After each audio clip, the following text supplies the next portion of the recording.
नमस्ते स्कॉर्पियो, आपके हफ्ते की एनर्जी मंत्रा के लिए एक कार्ड और एक्शन में आपका फोकस क्या होना चाहिए।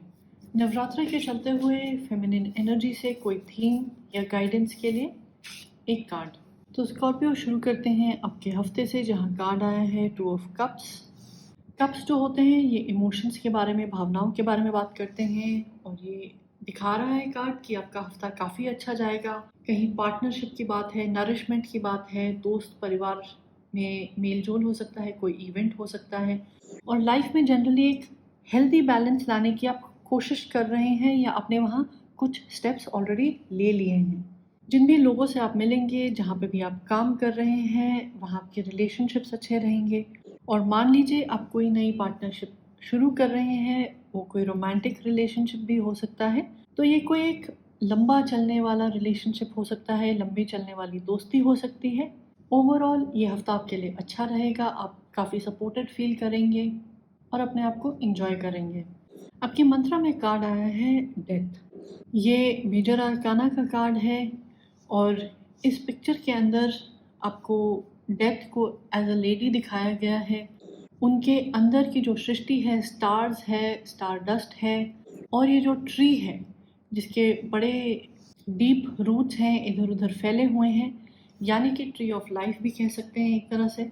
और यहाँ डेथ का मतलब है ट्रांसफॉर्मेशन या फिर ट्रांजिशन। कोई भी चीज़ है तो वो ग्रो करेगी, फैलेगी, फिर किसी और फॉर्म में बदल जाएगी और कहीं ना कहीं एक और नई बिगनिंग दोबारा से शुरू हो जाती है।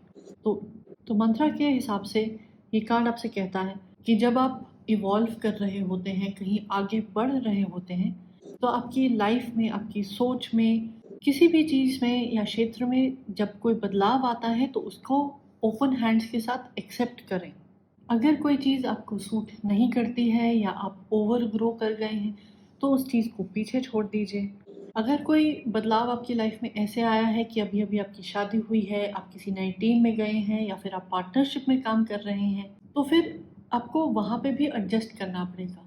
अब दूसरे इंसान का भी सोचना शुरू कर दीजिए और मान लीजिए कि अब आप एक टीम से निकल के इंडिविजुअल लेवल पर काम कर रहे हैं, तो खुद थोड़ा सा इंडिपेंडेंट बनने की सोचिए। जो भी ट्रांजिशन की बात है, जो भी आपको एक लेवल से दूसरी स्टेज तक लेके जा रही है प्रोसेस, वहाँ पे जो चेंजेस आने हैं, अगर आप उनको एक्सेप्ट कर लेते हैं, बल्कि उन चेंजेस को एक तरह सेलिब्रेट भी कर लें, दूसरों के साथ शेयर कर लें, उनकी एडवाइस ले लें ताकि आपको उनके एक्सपीरियंस से फ़ायदा हो सकता है, तो जो ये ट्रांजिशन है ये आपको किसी और बेटर चीज़ की तरफ ले जाएगा। आपके एक्शन में कार्ड आया है नाइट ऑफ वॉन्ड्स। ये फायर से जुड़ा हुआ कार्ड है, एनर्जी से जुड़ा हुआ कार्ड है, काफ़ी अच्छा भी है। तो अब इस कार्ड की कहानी ये है कि नाइट बनने से पहले ये व्यक्ति पेज थे और जब ये पेज थे, जो कि ये फिगर यहाँ पीछे खड़ा हुआ है, इन्होंने बहुत ही जिम्मेदारी के साथ और बड़ी डेडिकेशन के साथ अपना फ़र्ज़ निभाया था। जो भी इनका गोल था, जैसे यहाँ पेज का गोल था कि हम एक आग के लिए या फायर के लिए थोड़ी सी लकड़ी इकट्ठी कर लेते हैं, तो उन्होंने बड़ी अच्छी अच्छी लकड़ियाँ चुनी थी। जो गीली लकड़ियाँ थी या फिर हरी लकड़ियाँ थी, उनको साइड पे छोड़ दिया था। यानी कि अपने गोल तक पहुँचने के लिए इनको जो डायरेक्शंस मिल रहे थे, सलाह मिल रहे थे, ये वो करने को तैयार थी। जितना समय उसमें लग रहा था, ये वो भी देने को तैयार थी। बट वो अगले स्टेज पर बिना किसी की मदद के या बिना वो एक्शन के नहीं पहुंच सकते। तो वो अगला स्टेप क्या है?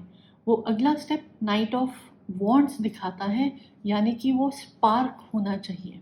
स्पार्क से मेरा मतलब हुआ कि आपने कोई आइडिया ले लिया है, उसकी रिसर्च भी कर ली है, सब कुछ कर लिया है, बट उसको ज़मीन पर उतारने के लिए, एक कैंप फायर को शुरू करने के लिए आपको माचिस को जला के उसको शुरू में एक छोटी आग देनी पड़ती है, जो कि ये नाइट ऑफ वॉन्ड्स दे सकते हैं। यानी एक्शन के तौर पे ये कार्ड आपसे कह रहा है कि आपकी लाइफ में कोई भी जो अच्छी चीज़ है या कोई नई चीज़ आ रही है, किसी तरह का ट्रांजिशन है, तो उसमें आप अपना 100% दें, एक्शन ले लें। आप रुक ना जाएं, सोचने में ज़्यादा व्यस्त ना हो जाएं।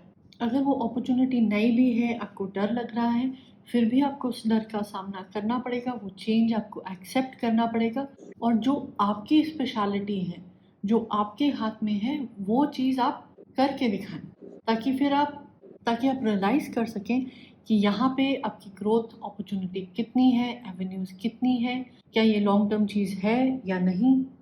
अपने कॉन्फिडेंट रहना है, क्योंकि जो ये नाइट ऑफ वॉन्ड्स का कार्ड है एक तरह से कहता है कि लोग आपसे काफ़ी एक्सपेक्टेशंस भी रखेंगे या आपकी तरफ अट्रैक्टेड होंगे, क्योंकि उन्हें लगता है कि हाँ, आप में वो डिलिजेंस भी है और वो सेंस ऑफ रिस्पॉन्सिबिलिटी भी है कि आप एक प्रोजेक्ट को या एक गोल को अचीव कर सकते हैं, कंप्लीशन तक ले जा सकते हैं। तो अपनी काबिलियत पे भरोसा रखें।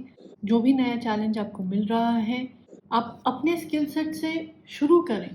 आगे जाके आपको कहीं ना कहीं सपोर्ट मिल जाएगा। जो स्किल आपने बढ़ा के सीखनी है, आप वो भी सीख लेंगे। यहाँ आपके हफ्ते की रीडिंग आपको कह रही है, आपकी नज़र आपके सिर्फ गोल पर होनी चाहिए। आप काफ़ी सपोर्टेड रहेंगे, कुछ किसी तरह के चेंज आपके पास आ सकते हैं, बट आप उसको हैंडल कर लेंगे। बट अगर आप अपनी गोल से नज़र हटा लेंगे, कहीं बड़ी हड़बड़ी में जाना चाहेंगे या फिर डर की वजह से कोई स्टेप लेंगे, तो शायद आपके हाथ निराशा आएगी। थीम में आपके कार्ड आया है 4 ऑफ सोर्ड्स। ट्रेडिशनल टैरो में 4 ऑफ सोर्ड्स का जो कार्ड है, रेस्ट करने का कार्ड है, आराम करने का कार्ड है। वो कहता है कि शायद आपकी लाइफ में अभी अभी कोई चेंज हुआ है या फिर आगे जाके कोई बहुत बड़ा चेंज होने वाला है। तो ये समय ऐसा है कि आप अपने पर, अपनी सेहत पर, अपने आइडियाज़ पर थोड़ा सा टाइम बिता लें, थोड़ा फैमिली मेम्बर्स के साथ एंजॉय कर लें, ताकि आप रिफ़्रेश होके और अपने दिमाग में बहुत ही क्लियर होके कुछ करने के लिए आगे बढ़ते हैं। इंट्यूटिव नाइट गॉडेस टैरो के हिसाब से भी ये कार्ड कहता है कि अभी आपकी लाइफ में कुछ चेंज होने वाला है, वो कहीं ना कहीं आपकी डिज़ायर या आपके गोल से अलाइंड है। अब वो रिलेशनशिप, मैरिज, किसी नई जॉब या फिर एक पर्टिकुलर प्रोजेक्ट के बारे में भी हो सकता है। तो जब आप इस ट्रांजिशन फेज में हैं, आप सपोर्टेड हैं, उसको थोड़ा सा एंजॉय करें, ग्रैटिट्यूड ले लें। और इस ट्रांजिशन फेज में जल्दबाजी में आपने कोई स्टेप नहीं लेना है। अपने गोल के ऊपर नज़र ज़रूर रखें, उसके बारे में सोचते ज़रूर रहें, प्लान ज़रूर करें, बट किसी चीज़ की जल्दबाजी की ज़रूरत नहीं है। जो भी ये चेंज है या फिर एक एक चैलेंज आपके पास आता जाएगा, जैसे जैसे वो आपके पास आ रहा है आप हैंडल कर लें। ज़रूरी नहीं है कि आप ही भाग के हर चीज़ को जल्दी करने की कोशिश करें। यानी कि आपको ये टाइम अभी लेना चाहिए, एंजॉय करें अपने आप को, जो चीज़ें आपकी लाइफ में अच्छी चल रही हैं उसके लिए धन्यवाद दें, और जो लाइफ में नया फेज़ अभी शुरू हो रहा है उसके लिए तैयारी कर लीजिए।